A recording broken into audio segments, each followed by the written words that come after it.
Right on here for another WeatherXM update. And we're going to be talking about the 4G station. We got Manos and Nikos here to talk about it. Guys, good to see you guys. Hello. Hey, you. All right. So the first question everybody wants to ask is, how much is this thing going to cost? Right. So, By the way, this is the thing. Oh, yeah. Oh, that's it. Okay. Love it. So actually, let's do the terminology. We've got some new terminology to talk about. We got a gateway and a sensor array. Most of us are used to like weather station. Yeah, talking through. Yeah, so basically we're used to talking about these two devices like they're one device, and this is kind of confusing. So we want to introduce, let's say, terminology. It's not new. We've been using it for a while. So this will be the gateway. This is responsible for relaying the data to the platform, and the weather station is still the weather station. So it's basically sensor array. It communicates with the gateway, and it ends up with our network. Same with the M5. This is the gateway actually. So this is the M5 gateway. Okay, cool. By the way, I'm learning a little bit about weather. We haven't named this product yet. We're thinking we have some names in mind, but let's call it the 4G for now, or the silver version. Maybe we should run a contest. Yeah. Maybe. And we should do the same for the token icon as well. Yeah, whatever. All right, so that's what it looks like. How much is the thing going to run? I think we touched on this a little bit, but what are you guys thinking now? So usually those gateways, this is an IoT gateway. So it has some slots in here, and you can put expansion boards. And so one of them supports SDI12, and in the future we can support other stuff as well. SDI12 is a cable, a single wire protocol on a cable that is used in more expensive sensors for environmental monitoring, more expensive weather stations. So so those kind of devices, they're usually in the range of 1,000 or more, and you have to consider that this device again it includes an onboarding fee. The $100 onboarding fee that we have. Yep. So, and also we are targeting this product to B2B use cases. So we assume the customers of this thing will probably be enterprises, companies who act as prosumers. They need the hardware. They also need the data. So they deploy the hardware themselves. Obviously, some,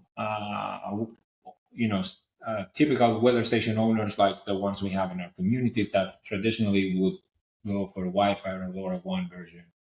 They might choose to go for this one because they have cellular coverage and they don't have the other two.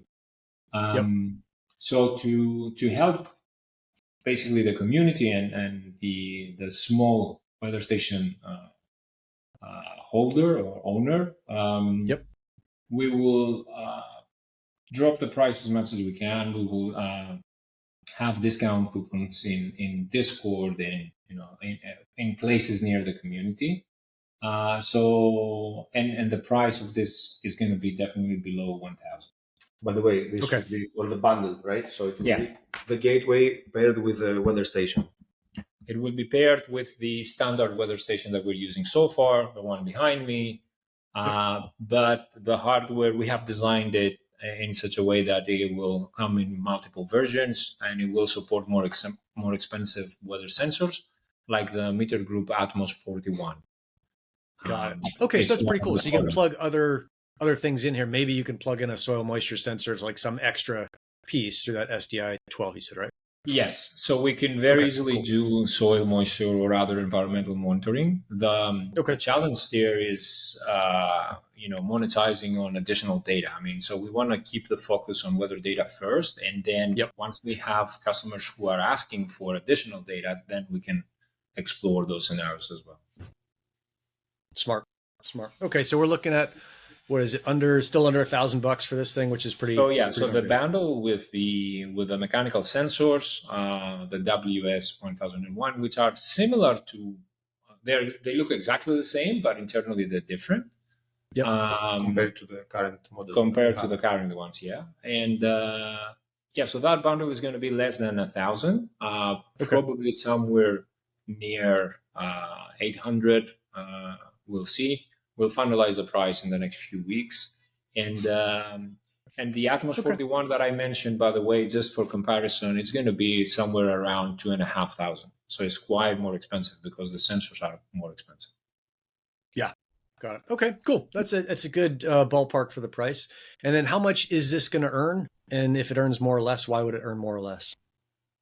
Yeah, so initially it's going to earn the same in terms of token rewards because the sensors that he is using are the same. So it produces the same data. So the only difference is that you can place it on a different location in relationship to the Wi-Fi or the Helium one. So for starters, it will be the same. And that's another reason why we want to keep the price of that product as close as to the other two that we have, at least for the beginning.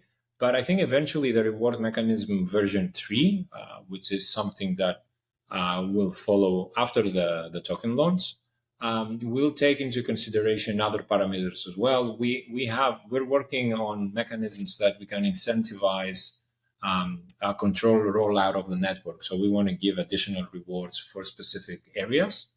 And I think the cellular version will have benefit, the flexibility, the benefit of being able to be deployed in those areas easier in relation to the other versions. So therefore, indirectly, we'll get more rewards. Cool. Nikos, you're the hardware guy. Is this thing going to replace the WS2000? Well, the short answer is no. First of all, the cost is very different. So the 4G version is obviously more expensive, and they are targeted at very different use cases. So obviously, the cellular is targeted for places where LoRaWAN coverage is not available.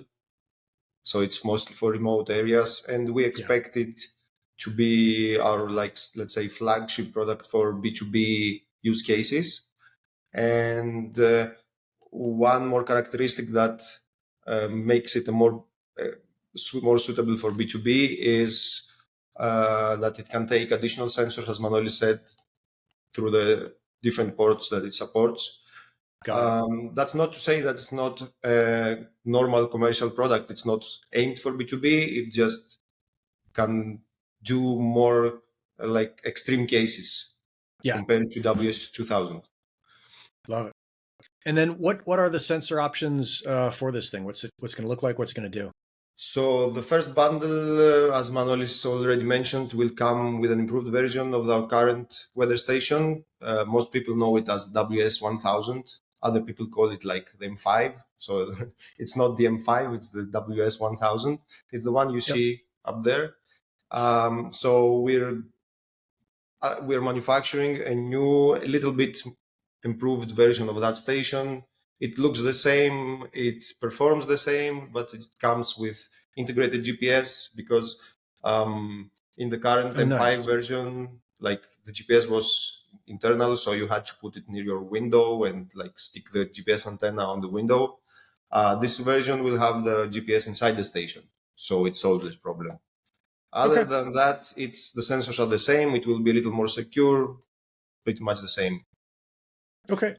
And then we got some questions in Discord. Looks like some of the geeks in there want to intercept and decode the signals between the gateway and the sensor array. Is that going to be possible, or is it going to be locked off? Yeah, that's a quite popular question. Many people want to do home automation, stuff like that. So yes, it will be. You can sniff it, decode it, and use it as you wish. We will release the protocol structure somewhere in the near future. So yeah. Very cool. Now, is this going to, because it looks the same kind of body, different guts, is the WS1001 going to replace the WS1000 in future sales of the Wi-Fi version? At the moment, the M5 does not support this station, but it will support it in the near future. So yes, it will. But at first, it will be available only with a 4G station. Got it. With a 4G gateway. Perfect. Manos, the big question, when's it going to be ready to purchase? So we have been testing them for quite some time. So we have the hardware in our hands, as you can see. We want to open pre-sales sometime in Q4. Okay. And hopefully we will ship like a month or 2 months after. I mean, we don't have a lot of stock for the next few months. So we want to make sure that we have enough units to cover the pilots first, and then we deliver to retail. So probably January next year is safer to forecast the delivery for the pre-sale. Because we'll see them in the wild January, February next year. Okay. Super cool. Let's see. And there looks like there's some pilots out there, which is really cool. It's always good to hear about folks testing these things out before they come. I know you can't say a lot about it, but good to hear that it's out there. Let's talk about data costs. So if it's going to be on a SIM card, what are those costs going to look like? And does WeatherXM cover those? What are you guys thinking there? So the beauty here in the hardware is that it can support multiple SIM cards. So we're trying to find ways to make sure basically that from a user experience point of view, the user doesn't have to do anything. So we will cover the costs for the first 2 years. And by we, I mean as a hardware manufacturer. And we assume other hardware manufacturers in the future will do the same as soon as other companies create WeatherXM compatible hardware stations other than ours. So we want to support this. The idea here is that we will ship it with 2 years warranty and all the expenses for the payload for the SIM contract paid by us. And then 2 years later, we will revisit this, probably continue to take the cost of the contract. But again, because we have full control on the hardware, we can allow the user to insert their own SIM cards, basically. Cool. Okay, so cool. You guys are being super smart, kind of planning for the third-party manufacturers to come in and saying, look, we can't predict exactly what's going to happen in 2 years. We got a pretty good idea, and we'll at least cover it for 2 years, and then 2 years after that, we'll probably do a little bit more. But that makes sense where you can say like, hey, I know this far in the future, but I can't predict accurately what's going to happen in 5 years. So I like that. Prices change for sure, and companies in 2 years are going to be different. The MNOs, I mean, yeah. Well, hopefully there'll be some great changes there from the deep inside. Nikos, so we've seen one of the questions, hey, I've got Verizon or Orange or T-Mobile, or pick your local coverage. Will this be supported by those? Yeah, so it's network agnostic because they come with mobile SIM cards that are especially made for roaming, so they will operate worldwide. So it doesn't matter what networks you have, it should work everywhere. Mm-hmm. I mean, those examples are the easy ones. Yeah. The difficult ones are, in Africa, Latin America, those places that they don't have very solid network infrastructure. But we have Helium for that. No, it will still work. Like it should work everywhere. Like in the most obscure place that you can't name, it should work. We're trialing a few. We have been using for a few years now one partner that does global roaming, but we are testing out a few others as well. So the goal here is to be able to have a global roaming SIM, which sounds like it should be a solved problem, but it's not 100% solved today. It's crazy, right? It's 2023. We should have this thing down, but it's not there yet. All right.